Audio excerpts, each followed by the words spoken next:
Now, as temperatures keep dropping and winter weather becomes more and more frequent in forecasts across the country, driving conditions become increasingly hazardous.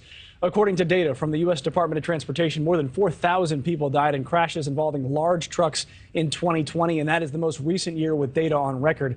That's a 28% increase from 2009, when the number of fatalities caused by truck crashes hit its all-time low since the government began collecting that fatal crash data in 1975.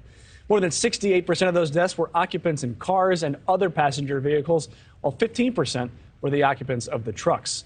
So for more on this and how to safely share the road with the big 18-wheelers and other large vehicles are David Corrado and Justin Horn. David's a 20-year veteran of the trucking industry, while Justin is new to the business. But he's already been baptized on some of America's toughest roads just 2 months after getting his trucking license. Good morning, gentlemen. Thanks for getting all of our stuff from point A to point B, and thanks for joining us. Good morning. So I went to ProFleet for 4 weeks of CDO school, and basically what we talked about is, better be safe than sorry, more or less. Just like, if you don't have to drive, don't do it. But at the same time, we also have a job to do. We have to keep the country moving. We have to get the loads to where they need to be. So when you're out there actually driving over the mountains, the least, just be smarter, just take it slow, keep it easy, don't rush anything if you don't have to. Well, David, let me ask you this. You have been on every road in the continental U.S., I believe, or just every major Pretty road. much. In 30 years of driving, yes. We just got some information from the Greenhorn next to you, but let me ask you as the veteran, how do you stay safe on the road with those big rigs in winter weather? It's just like Justin said, you slow down. When conditions call for it, slow down. That's the best thing you can do. I mean, there's no reason to be in a rush. Your reaction time, the slippery roads, you just cannot stop on a dime. And it seems like a lot of people see the big trucks. They think big trucks, big wheels, big brakes. They can stop anywhere, anytime in a short distance. It's not the case.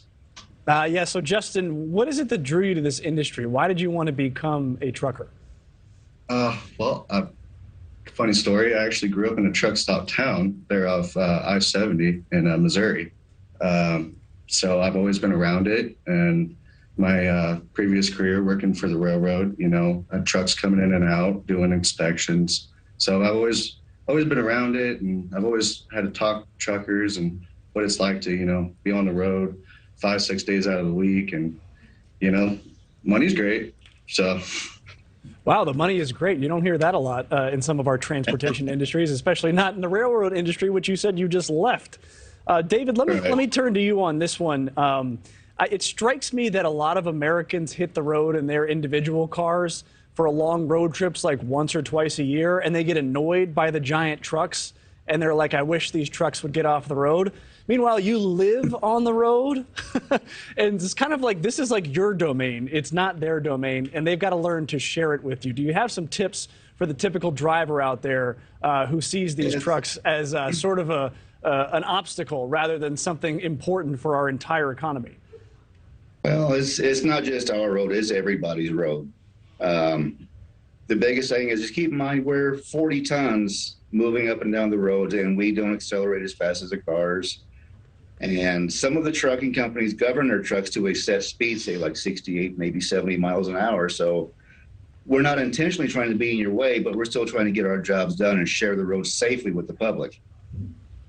And Justin, you have already spent time in your short time as a truck driver driving some of the most dangerous roads out there. I am curious as to what makes a road dangerous for you all and also what you do to handle that. I know you've talked about what you learned in class, but what did you learn on the road? A whole lot. Keep your distance. Definitely, don't be on that brake too much. You don't want to slide sideways, and you don't want to burn up your brakes either. So just keep your distance, take it slow, and just make sure that you got plenty of space to react before, you come up on someone. So is it more natural features of the road? I guess, David, let me ask this to you since you've got a little bit more experience, but is it more natural features of the roads, how they're kept? Is it weather? Is it other drivers? Like, what poses a greater danger to a trucker when you're out there? It can be a combination of all the above. Especially like say across Wyoming, you got a lot of high winds. We went out to California and back last week, and both ways across Wyoming we had 70-mile-an-hour crosswinds. You combine that with a lot of traffic from holidays or just people traveling for the weekends. Our trucks say on average is probably 700 square feet of just like a wall that the wind can hit and push us around. It will literally push a 40-ton truck from one side to the other if you're not paying attention. Man, that is incredible. So, I thought about hills and I thought about wet roads and ice. I didn't even think about the wind, but that's why you've got all the experience. That's David Corrado, a very experienced trucker. That's Justin Horn, a brand new trucker. Guys, we thank you for, like I said, getting our stuff from point A to point B, and thank you for joining us today.